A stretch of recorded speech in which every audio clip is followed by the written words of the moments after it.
5.000 y pico están elaborando uniformes. Así se va redistribuyendo. ¿Y esto a nivel nacional? Esto a nivel nacional. Fíjate que para la elaboración de los zapatos se nos ha acabado el cuero en el país. ¿Cuándo había sucedido eso? ¿Quiénes los elaboran?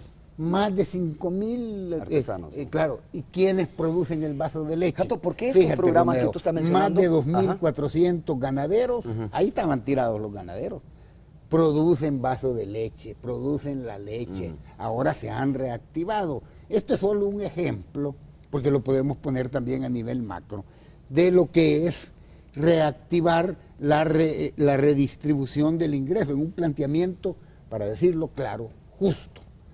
Nosotros tenemos como referente el establecimiento de un planteamiento de justicia social en el país. Ese es el fundamento de toda política económica. De lo contrario, ¿para qué sirve la economía? Te quería preguntar esto, ¿por qué no cabe el término para ustedes de programas asistencialistas y populistas, como les dice cuando se habla de estos programas, ¿no? Porque, la crítica principal de la oposición es que, mire, les están enseñando, les están dando la comida, el pescado, no les están enseñando a pescar, ¿no? Y por lo tanto se convierten, según la crítica, digo, de la oposición, en programas de asistencia y de populismo. Porque aquellos que usan los clichés y no hacen un análisis de la realidad, ahí termina su planteamiento. Eso es lo que yo llamo electorero, la utilización de clichés sin hacer un análisis de la realidad. Fíjate, nosotros decimos que no son asistencialistas y nosotros conocemos bien ese término, porque lo hemos hecho, lo hemos criticado siempre. Y nos hemos autocriticado y hemos pensado cada vez que implementamos un programa. Nosotros, en los programas que tenemos, primero se corresponden con un planteamiento de inversión social. Nunca antes en este país, en toda la historia de este país, se había hecho una inversión social como la que se ha hecho ahora. Casi $1.000 millones en inversión social. Nunca antes se había hecho. Ese es el primer elemento. Por lo tanto, estamos hablando no de un planteamiento asistencial, sino de un proceso. Y todos aquellos programas que se impulsan se corresponden con un principio fundamental, que están en el marco de un proceso que tenga viabilidad. ¿Sabes por qué? Porque nosotros no hablamos de políticas de gobierno, sino de políticas de Estado. Y la primera característica... Ahora, esas son políticas de gobierno, son políticas de Estado, que las impulsa un gobierno. ¿Y por qué son políticas de Estado? Porque son irreversibles, tienen que ser irreversibles. ¿Y por qué tienen que ser irreversibles? Pregúntaselo a la gente si no le provocan beneficio. Vas a ver si no las van a defender. Y poco a poco, en un proceso, se van desarrollando. Y por lo tanto, contribuyen a un planteamiento de desarrollo nacional. Jato, Te voy a poner otro ejemplo. Cuando habla política de Estado, significa que si viene otro gobierno, indistintamente, ¿debe de seguir obligatoriamente esto o porque le conviene seguirlo? Yo digo que le pregunten a la gente a ver si quiere. Porque entonces la gente les va a decir, no, esto lo siguen. Ciudad Mujer, por ejemplo. Esa es la primera política de Estado para defender y proyectar y promover los derechos de la mujer. Y tiene una infraestructura y un concepto fundamental. Pregúntesele al próximo gobierno si va a quitar Ciudad Mujer. Todos están diciendo, no, le vamos a dar continuidad a Ciudad Mujer, vamos a poner una en cada departamento. ¿Y eso qué es? Eso es un proceso, que ya está acabado ese proyecto, que ya está terminado, es decir, que ya está totalmente solidificado. No, si es un proceso que comporta un planteamiento y una concepción sobre los derechos de la mujer. Cuando la primera dama y secretaria de Inclusión Social pensó ese proyecto, lo pensó en términos de proceso, desde una política de gobierno para convertirlo en una política de Estado. Por eso es que este gobierno tiene una nueva forma de gobernar. Es distinto. Arena dice que este país está al revés, que El Salvador está al revés, dice Arena. El Salvador está al revés, dice Arena, claro, porque Arena, ¿qué puede decir? ¿Qué puede decir Arena? Si ellos lo tenían al revés, te voy a poner un ejemplo. ¿Cómo se explica y cómo pueden justificar tal concentración del ingreso en sus planteamientos? Pregúntenles.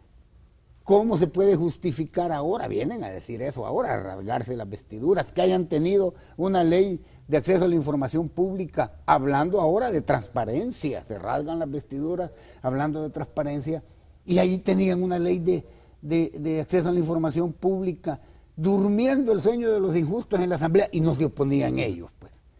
Cuando llegó este gobierno, ¿sabes qué me dijo el presidente?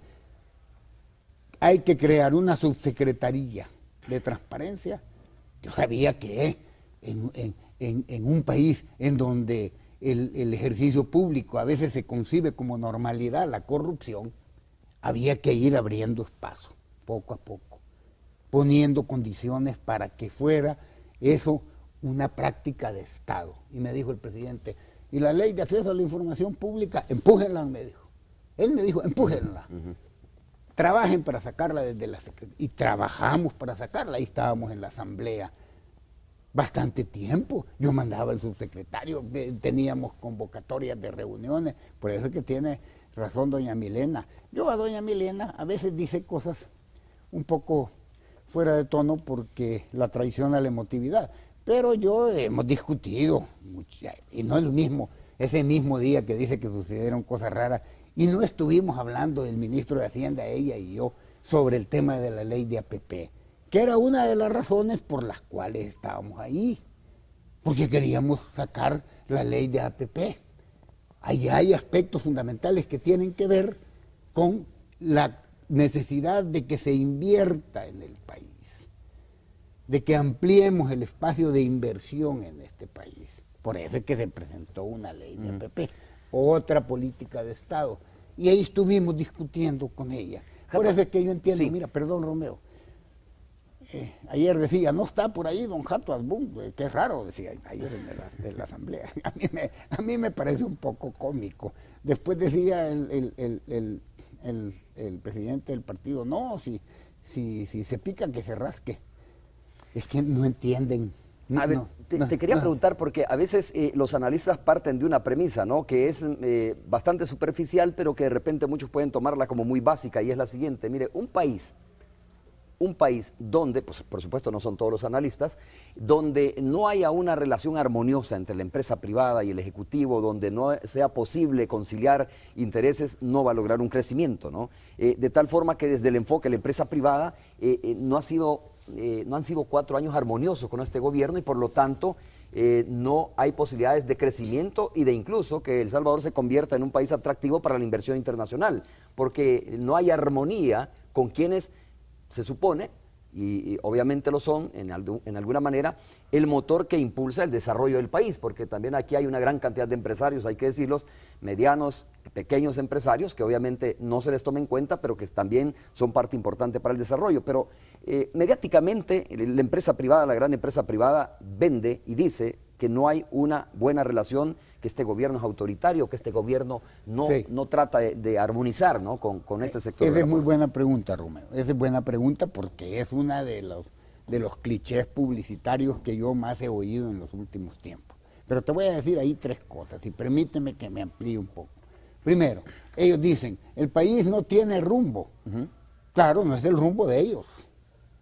No es el rumbo orientado a que se sirvan un núcleo de poder que tradicionalmente había ejercido el poder total, sobre la base de el manejo del poder económico, digámoslo claro. Bueno, entonces, por lo tanto, cuando dicen no tiene rumbo, ¿por qué? Porque no es el rumbo de ellos. ¿Cuál es el rumbo de ellos? Hay que preguntarles. Tienen razón, el país está al revés. Dicen que el país está al revés porque, claro, ya no son mis intereses. Pero, ¿cómo se definen esos intereses? Este es el segundo aspecto. Sobre la base de un diagnóstico honesto y científico de la realidad. ¿Y qué te dice la realidad del país? Pregúntale a la gente. Generar empleo, superar pobreza, superar inequidad, necesidad de educación, necesidad de salud. Eso te dice el diagnóstico. Pues en eso hemos estado trabajando, pero eso supone que a veces hay choques. Entonces, cuando nosotros decimos, y este es el tercer aspecto, el segundo ya te dije, es un diagnóstico honesto y científico de la realidad, porque puede ser muy científico, pero si no es honesto, tú deformas la realidad. Yo decía el presidente el otro día, se ubica honestamente en la realidad. ¿Qué es eso? Me dijeron, que usted puede ser muy científico y es necesario, pero tiene que ubicarse honestamente, porque no puede deformar. Algunos ponían este ejemplo, yo recuerdo un profesor mío, el padre Yacuría, decía, no, si cuando Einstein descubre lo que descubre, ¿para qué se utiliza? Ahí está la honestidad y la cientificidad. Descubre eso, pero ¿para qué se utiliza? ¿Quién lo utiliza de esa manera? Entonces, tercero, ¿qué pasa? ¿Qué pasa? Nosotros hemos abierto espacios de negociación y este es el tercer aspecto. Este es un gobierno que se trazó como meta y este es... ¿De negociación o de diálogo? De diálogo y de negociación, porque todo es una negociación. ¿Sabes por qué?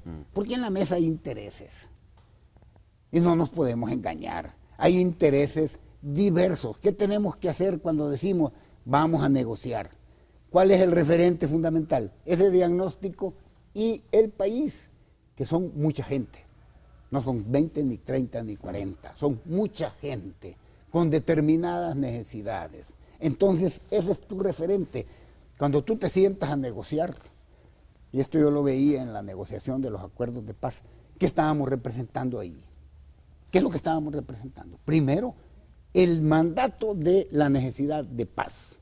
Y segundo, el mandato de la población para que abriéramos un proceso en donde aquellas causas que dieron origen al conflicto quedaran atrás.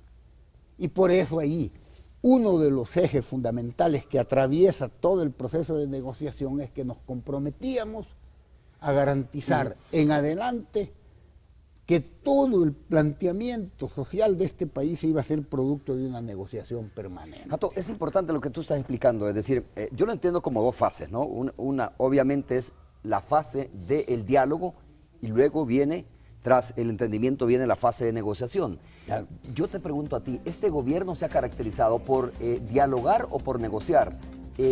¿Con cuántos sectores ha podido negociar este gobierno? Con todos. En la medida de lo que sea posible, porque obviamente hay demandas sociales que son muy fuertes y que están más arriba de las posibilidades que tiene el gobierno, pero con todos. ¿Es un gobierno que ha negociado? Con todos. Ha dialogado y ha negociado, porque son fases del proceso. Por supuesto, para llegar a un acuerdo hay que ver cómo complementamos esos intereses en beneficio de la población. Hay una frase que dicen: pongamos los intereses del país por encima del interés del gremio o del partido o de la asociación. Pongámoslos. Pero preguntémonos cuáles son los intereses del país, porque el país no somos tú y yo o tres más.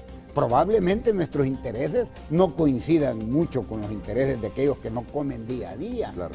Por cierto, hablando de los tiempos, para ponerte el ejemplo más claro, el tiempo para ti y para mí no es lo mismo del tiempo que aquel que no come o no tiene empleo. Esos tiempos están más urgidos. Nosotros tenemos que entender como gobernantes eso. Okay. Entonces, ¿qué pasa?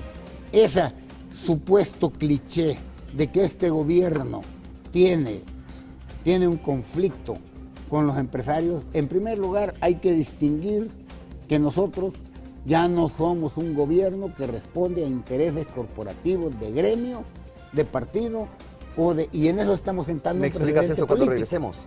¿Ah? ¿Me explicas eso cuando regresemos? Claro. ¿Por qué este gobierno ya no es el gobierno que representa Sí. intereses corporativos o de partidos? Vamos a hacer la pausa comercial. Necesitamos- Quiero comentarles que hay un dato interesante y es que el gobierno lanzará el programa, se llama Programa Inclusivo de Tiempo Pleno, Correcto. que es un programa importante que va a ser lanzado en los próximos días. El presidente Mauricio Funes estará al frente, por supuesto, con el secretario de Educación para hablar de esto, para anunciar que se lanzará el programa o para lanzar el programa Escuela Inclusiva de Tiempo Pleno, se llama. Y vamos a preguntarle al secretario, de Asuntos Estratégicos y ministro de Educación, en qué consiste esto, ¿no? Para que los padres lo entiendan y vean si en realidad esto tiene algún beneficio. Volvemos. Correcto.